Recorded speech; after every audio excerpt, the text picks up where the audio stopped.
नमस्कार श्रोताओं, मैं हूँ विभूति रेडियो ऊर्जा से और कार्यक्रम चल रहा है सिंगरौली जंक्शन, जहां हम आप सभी को जागरूक करते हैं और आपकी सुरक्षा के लिए आप तक संदेश पहुंचाते हैं। आज हमारे साथ बहुत ही खास मेहमान मौजूद हैं।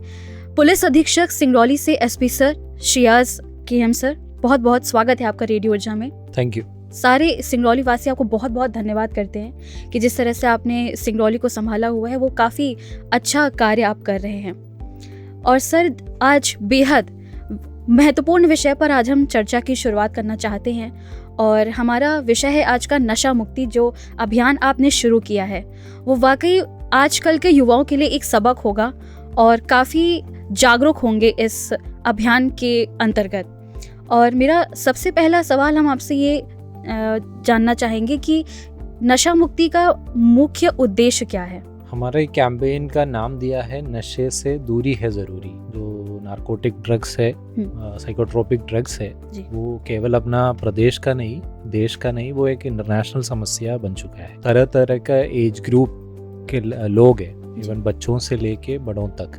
पर्टिकुलरली यंगस्टर्स, वो ये नशे के गुलाम बन गया है। और एक बड़ा गिरोह ऑपरेट कर रहे हैं अलग अलग लेवल पे, स्टेट लेवल पे, इंटरनेशनल लेवल पे। ये अपना यंगस्टर्स को टारगेट कर रहे हैं, उसको टारगेट करके पैसे कमा रहे हैं, बट इसका नुकसान हमारा समाज को, देश को झेलना पड़ रहा है। तो इसमें दो स्ट्रैटेजी है पुलिस के पास या देश के पास। एक तो इन लोगों पे कार्रवाई करना, दूसरा ये है कि ऐसे अभियान चलाना, इसके थ्रू अधिक से अधिक लोगों को इस नारकोटिक ड्रग्स के बारे में, उसका कॉन्सिक्वेंसेस के बारे में जागरूक करना। तो पहला वाला स्ट्रैटेजी भी चल रहा है, बट जिस तरह के जिस रूप में ये जो नशा का प्रॉब्लम स्प्रेड हुआ है पूरे दुनिया में, तो हमें ये सेकंड स्ट्रैटेजी पे और ज़्यादा फोकस करने की ज़रूरत है। इसलिए माननीय मुख्यमंत्री, माननीय DGP महोदय द्वारा स्टेट वाइड पे ये सेकंड चरण है। पहले पिछले साल में भी एक अभियान चलाया था इसी नाम पे, नशे से दूरी है ज़रूरी 1.0। वो भी करोड़ों लोगों ने उसका हिस्सा लिया है। तो इस बार भी हमने 15 जुलाई से शुरू किया है and we expect that more and more people would join like last time. जी सर, आप इस पहल को किस तरह देखते हैं? जैसे कि हम भी आजकल देख सकते हैं कि कई सारे जो आजकल के जो नए युवा वर्ग हैं और जो पहले से ही इस नशे की लत को उन्होंने अपने अंदर समाया हुआ है, वो इस नशे से दूरी नहीं बना पा रहे हैं। आपको क्या लगता है कि क्या मुख्य कारण हो सकते हैं, क्यों लोग इतना ज़्यादा नशे की ओर बढ़ रहे हैं? ये क्या है कि कोई भी व्यक्ति, पुलिस में होके अभी 6 साल हो गया, कोई भी व्यक्ति है वो जो NDPS के केस में है या ड्रग अब्यूज़ करते हैं, कोई भी व्यक्ति मुझे ये कहा है कि मुझे अपना लाइफ को बर्बाद करने का इच्छा था, इसलिए मैं ये शुरू किया। हमेशा इसका एक स्टार्टिंग पॉइंट होता है। वो स्टार्टिंग पॉइंट ये ऐसा होता है कि चलो मैं एक बार ट्राई तो करें, ट्राई करके देख ले, या इसका किसी दोस्त ने या एक क्लोज व्यक्ति ने चैलेंज किया होगा या मोटिवेट किया होगा, यार भाई एक बार ट्राई करो, ट्राई करने से कुछ नहीं होगा। बट इसका फलस्वरूप ये है, लोग ज़्यादा ओवर कॉन्फिडेंट रहते हैं। हम जिम में जाते हैं, मसल्स बनाते हैं, एक्सरसाइज करते हैं, कुछ लोग फूडीज हो जाते हैं, मतलब खाना खाते हैं, उनका वज़न बढ़ जाते हैं।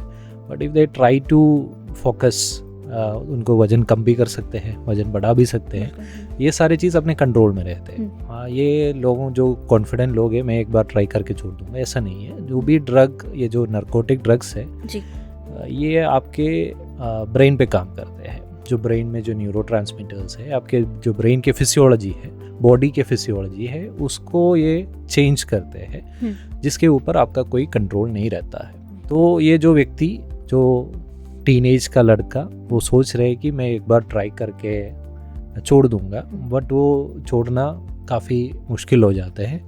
एक बार ट्राई करने से वो दूसरे बार ट्राई करने का वो जो गेटवे मिलता है उनको, दूसरे बार ट्राई करने से थोड़ा हम टेक्निकली टॉलरेंस बोलते हैं, जो किस quantity of drug required to produce, इतना इफेक्ट आने के लिए इतना ड्रग चाहिए, वो ड्रग का क्वांटिटी हमेशा बढ़ता जाएगा, मतलब टॉलरेंस लेवल हमेशा आगे ही जाएगा, ऊपर ही जाएगा।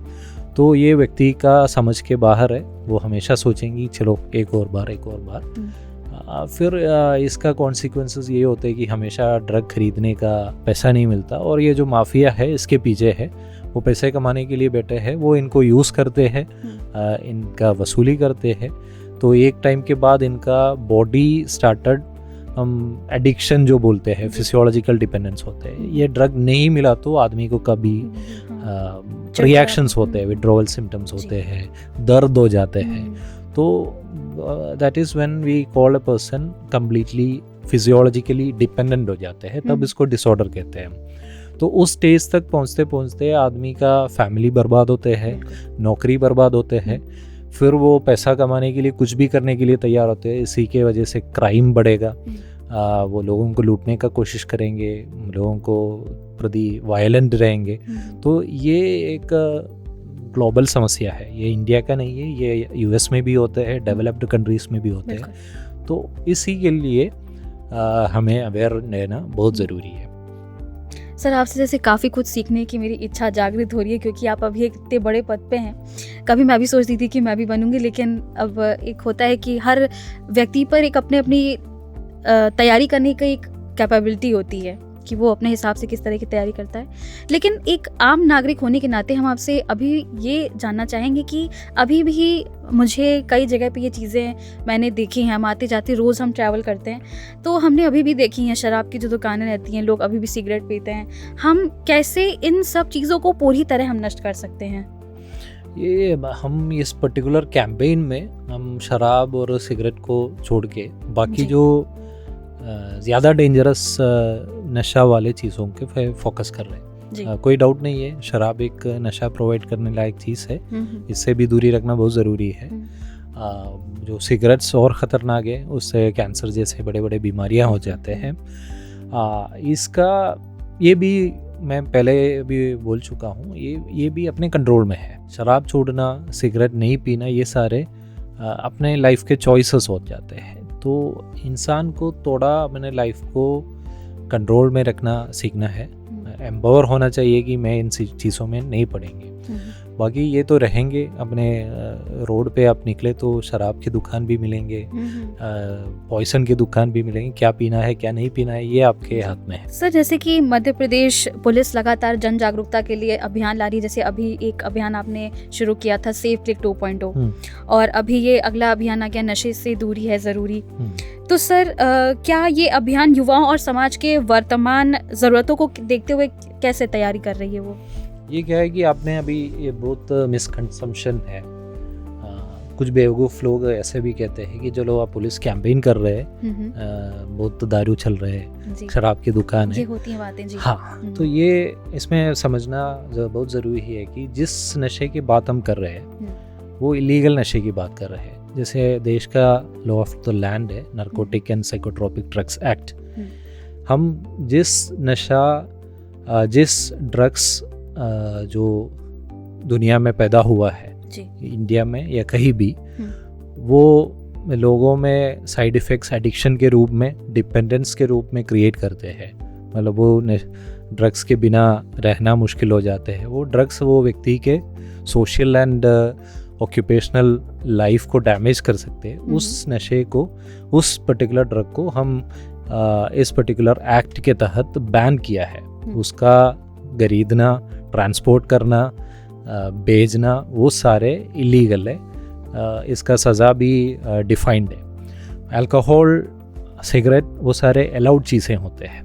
वो पीना नहीं पीना आपके ऊपर है, वो भी एडिक्शन क्रिएट करते हैं। But this particular category of drugs, इसका कॉन्सिक्वेंसेस, इसका इफ़ेक्ट और इम्पैक्ट बहुत बड़ा है। वो अल्कोहल और सिगरेट से कंपेरेबल नहीं है। इसीलिए हम इसी पे फोकस कर रहे हैं। मतलब जैसे कोकेन हो, हेरोइन हो, ये जो कोडीन बेस्ड कफ सिरप्स हो, जो which are drugs which are abused.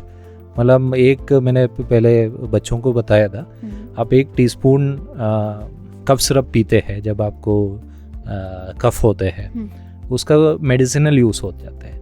But if you drink a bottle at a time which takes you to another level of, आपको दिमाग में कुछ और चीज़ें फीलिंग्स आ जाते हैं, आपका सेंस ऑफ अवेयरनेस को बदल जाते हैं, आप जो सामने वाले व्यक्ति को पहचानने में आपको दिक्कत आ जाते हैं, आप हैलुसिनेट करते हैं, ये सारे ड्रग्स की बात कर रहे हैं। इन पे आपको नज़र रखना है, इनसे आपको दूर रहना है।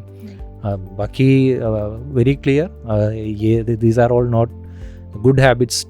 अल्कोहलिज्म इज़ बैड, सिगरेट पीना भी गलत आदत है, बट उससे ज़्यादा खतरनाक है ये वाले चीज़। और इसके पीछे एक बड़ा सिंडिकेट ऑपरेट करते हैं, दुनिया में बुरा लोग है, वो तो हम सबको पता है। इसका सबसे बुरा लोग यही मैं बोलूँगा कि जो ड्रग्स के व्यापार में इन्वॉल्व है, तो उनके खिलाफ हमारा लड़ाई है। इसके लिए हमें जनता की सपोर्ट चाहिए, इसलिए हम ये कैंपेन करा रहे हैं। जैसे पुलिस भी हम देख सकते हैं काफ़ी मेहनत कर रही है, अभियान चला रही है नए नए, लेकिन लोग सीखने के लिए को उनके अंदर बिल्कुल वो इच्छा जागृत नहीं होती कि अगर हम किसी अच्छे पद पर चलें या हम उन चीज़ों से बिल्कुल उनको कोई मतलब नहीं है कि हम नहीं करेंगे, हमसे नहीं होगा। या तो हम ये आपसे जानना चाहेंगे कि जैसे लोग सोचते हैं, उनके मन में एक धारणा है कि अगर हम एक दिन नशा कर लेंगे तो कुछ नहीं होगा, या हम एक दिन अगर हमने दारू पी ली तो हमें कुछ नहीं होगा। लेकिन हम आपसे ये चाहेंगे कि आप उन सभी लोगों के लिए वो एक सबक दें कि आपने अगर एक दिन शुरू किया है तो वो आप ऐसा नहीं है कि वो नेक्स्ट दिन वो ख़त्म हो जाए, फिर वो लगातार वो फिर चलता रहेगा। तो आप क्या कहना चाहेंगे इस पे? ये मैंने पहले ही वही बताया, अपना ब्रेन में, मैं लेमैन के लैंग्वेज में बोल रहा हूँ क्योंकि मैं भी लेमैन हूँ, जितना मैं समझता हूँ कि प्लेशर हो जाता है ना। हमें कुछ लोगों को प्लेशर रनिंग से मिलते हैं, कुछ लोगों को मूवी देखते वक्त प्लेशर मिलती है, जो हैप्पीनेस जो बोलते हैं वो मिलते हैं। ये इसका जो केमिकल्स ब्रेन पे काम करते हैं इसी की वजह से ये मिलते हैं। ये जो नेचुरल केमिकल्स को ये जो ड्रग्स रिप्लेस करते हैं, एंड व्हेन दे वो एक्स्ट्रा प्लेशर देते हैं, एक्स्ट्रा हैप्पीनेस देते हैं, बट वो ड्रग्स नहीं मिला तो आपको वो प्लेशर की जगह बहुत पेन मिलेगा, वो आपका सिस्टम को पूरा ख़राब करेंगे। तो ये जो सोच है कि मैं एक बार ट्राई करके इसको छोड़ दूंगा, क्योंकि ये एक छोटा सा ड्रग से लेके अलग अलग तरीके के ड्रग होते हैं, एक दूसरे के लिए एक गेट के तौर पे काम करते हैं। कोई सिगरेट पी रहे तो वो आगे गांजा पी लेंगे, गांजा पी रहे तो वो दूसरा क्यों ऐसे जा रहा है, क्योंकि ये टॉलरेंस लेवल मैंने पहले बताया कि जो जिस लेवल का सेटिस्फैक्शन आपको चाहिए उसके लिए जो ड्रग और जो मटेरियल आपको चाहिए उसका क्वांटिटी बढ़ेगा। फिर आपको अलग लेवल के फीलिंग के लिए आपको दूसरा मटेरियल जो ज़्यादा पोटेंट है उसका पीछे जाने की ज़रूरत पड़ रही है। तो इट्स ऑलवेज है अपवर्ड स्लोप, वो आप चढ़ रहे हैं, आप ये सोच रहे हैं कि मैं एक स्टेप रख के फिर वापस आ जाऊंगा, वो पॉसिबल नहीं होते हैं। इंसान का जो बायोलॉजी बोलते हैं कि अपना जो प्री फ्रंटल कॉर्टेक्स बोलते हैं, जो ब्रेन के जहाँ से हम थिंकिंग एंड डिसीजन मेकिंग करते हैं, वो 22 साल तक कम्प्लीटली डेवलप नहीं होते। तो जो अंडर डेवलपमेंट जो हो रहे हैं, अंडर डेवलपिंग स्टेज में जो बच्चे होते हैं, उनके सामने आप ये ड्रग रख रहे हैं, and are we suppose to think that ये बच्चे सही डिसीजन लेंगे, सही चॉइस करेंगे, एक बार कदम रख के पीछे हटेंगे, वो सब इनके लिए बहुत मुश्किल है। तो बड़े लोग डिसीजन नहीं ले पा रहे, सही डिसीजंस, बड़े लोग गलत स्टेप ले रहे हैं, तो बच्चों का क्या हो जाता है, या जो टीनेजर्स का क्या हो जाता है। तो दिस इज़ अ मिसकंसेप्शन। मैं एक बार ट्राई करके छोड़ दूंगा, वो ट्राई करेंगे फिर छोड़ना was a very herculean task. उससे बेटर है कि वो इससे दूर ही रहो, ताकि I don't know, I wanted to be away from you, वो स्ट्रैटेजी हमेशा बेटर रहते हैं। ये स्ट्रैटेजी वाकई सब में जागृत करना तो बहुत मुश्किल है आज के टाइम पे, क्योंकि काफ़ी लोग की ये हैबिट है, परिवार को लगता है कि उनका बेटा किसी गलत नशे के गिरफ्त में है। उस सबसे पहला कदम वो क्या उनको उठाना चाहिए? उनको साथ देना चाहिए। जनरली जो समाज का टेंडेंसी है कि कोई नशे में लिप्त हो गया, नशा यूज़ करते हैं, उसका जो व्यक्ति के बिहेवियर में उसका रिएक्शंस तो रहेगा, शायद आपको अच्छा नहीं लगेगा, बट फॉर अ मोमेंट आप उस परिवार के बारे में सोचो जी। अगर वो परिवार को ही पूरा आप छोड़ दिया तो उनका क्या हो जाएगा। तो first and the foremost as a society हमें समाज के तौर पे उन परिवार को ज़्यादातर सपोर्ट करना चाहिए, जो ये कोई भी परिवार में हो सकता है, मेरे भाई के साथ हो सकते हैं, मेरे बेटे के साथ हो सकते हैं, मेरे बेटिया के साथ हो सकते हैं। ये ऐसे सोच होना चाहिए कि we should support that family and particularly that victim, तो इवन कानून में भी ये प्रावधान है कि अगर कोई यूज़ कर रहे अगर वो रिहैबिलिटेशन के लिए तैयार है तो उनको पुलिस सपोर्ट करना चाहिए और उनके विरुद्ध एक्शन लेने की प्रावधान नहीं है। अगेन ये जो रिहैबिलिटेशन फिर वो उसी समाज में आएगा जहाँ से इनको पहले एडिक्शन हो गया था, तो उनको काफ़ी सपोर्ट की ज़रूरत है, सोशल सपोर्ट की ज़रूरत है, तो इनको कंटिन्यूस मॉनिटर करना पड़ेगा, ये सारे सपोर्ट इनको देना है। तो we want more people to social organisations सामने आ जाए, वो जो नशा मुक्ति केंद्र वगैरह सेटअप करें। सर, जैसे कि आप सिंगरौली के पुलिस अधीक्षक हैं और हम एक सवाल सिंगरौली के से जुड़ा भी करना चाहते हैं कि सिंगरौली में इस अभियान के अंतर्गत किस प्रकार की गतिविधियां चलाई जा रही हैं? यह एक्चुअली एक पॉजिटिव बात बता दूं कि सिंगरौली, आई कम फ्रॉम केरला, मैं केरला की बात कर रहा हूँ और मैंने पंजाब का देखा है, मेरे बैचमेट्स पंजाब में काम कर रहे हैं। जितना पंजाब नशे से अफेक्टेड है, जितना मेरा जो होम स्टेट है वहाँ पे सिंथेटिक ड्रग्स की, जैसे MDMA जैसे ड्रग्स की समस्या है, उसका कंपैरिजन में सिंगरौली अभी बहुत पीछे है। We are very safe in that sense. यहाँ पे मैं ये नहीं कहूँगा कि ड्रग्स नहीं है, बट अभी we are in a position where we can succeed. हम कंट्रोल कर सकते हैं, सिंगरौली को बचा सकते हैं। बट एक बार ये जो माफिया है ये बढ़ेगा जब जनता के हाथ में पैसा आ जाएगा, परचेसिंग पावर बनेगा, परचेसिंग पावर आएगा तो ये ड्रग्स भी इधर आना शुरू होगा। तो Singrauli being an industrial district, यहाँ पे इंडस्ट्री से लोगों के पास नौकरी है, पैसा भी आ जाएगा। कुछ ही सालों में यहाँ पे बहुत सारे डेवलपमेंट हो जाएगा। मतलब इसके साथ साथ ये डेंजर भी, अभी जो गांजा आता है उसके जगह पे सिंथेटिक वर्जन्स आ जाएगा, सिंथेटिक केमिकल्स आ जाएगा, जैसे पंजाब में है, केरला में है। तो उस लेवल तक जाने से पहले हमें इनको रोकना है। We have to make people aware, जो यहाँ का जनता को जागरूक रखना है, जागरूक करना है, तो वही हमारा उद्देश्य है। तो ये सही है, ज़रूर है कि यहाँ पे ड्रग्स की इश्यू है, but it is in a controllable level. हमें इससे ज़्यादा आगे बढ़ना नहीं देना चाहिए। We have to keep this under check. वही ऐसे हेड ऑफ द पुलिस मेरा प्रायोरिटी है। सर, अगर किसी व्यक्ति को अवैध नशे के कारोबार की जानकारी हो तो सुरक्षित तरीके से पुलिस तक सूचना कैसे पहुंचा सकता है? सोशल मीडिया में काफ़ी एक्टिव है सिंगरौली पुलिस। आप हमें मैसेज कर सकते हैं, आपका जो identity will be kept confidential. जो सोशल मीडिया व्यक्ति जो हैंडल करते हैं वो सीधे SP को ही रिपोर्ट करते हैं। फिर मेरा नंबर वेबसाइट पे अवेलेबल है।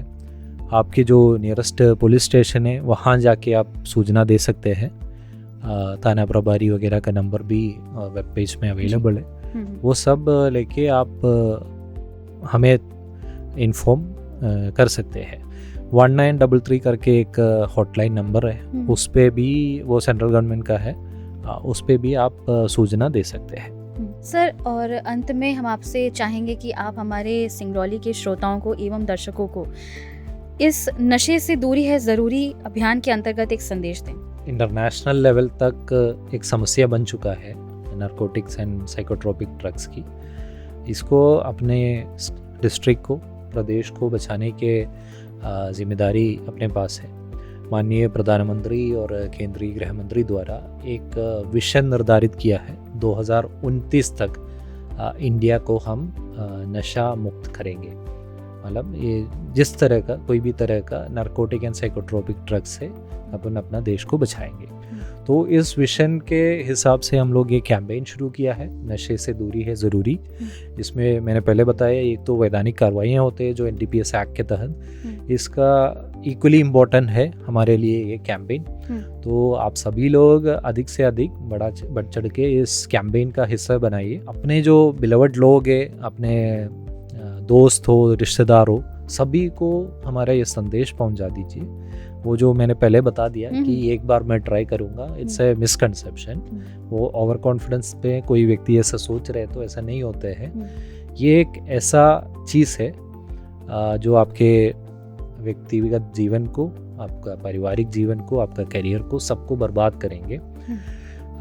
आप कोई भी लाइफ लाइफ से आपको नशा मिलना चाहिए। आप कोई भी एक्टिविटी चुन लो, कोई भी हॉबी चुन लो, कोई भी स्पोर्ट्स चुन लो, उससे आपको जो हैप्पीनेस और नशा मिलना चाहिए वो अपने लिए पर्याप्त है। बाकी ये सारे केमिकल और नेचुरल ड्रग्स से आप दूर रखिए, अपना और अपने परिवार का के लिए अच्छा सोचिए। सर ज़्यादा वक्त ना गवा के हम आपसे एक छोटा सा रैपिड फायर राउंड करना चाहेंगे। अगर हम बाइक चला रहे सड़क पे तो हमारे लिए सबसे ज़्यादा ज़रूरी क्या है, हेलमेट या फिर हेयर स्टाइल? हेलमेट। लाइफ या फिर लाइक? लाइफ। स्पीड या फिर सेफ्टी? सेफ्टी। मोबाइल या स्टीयरिंग?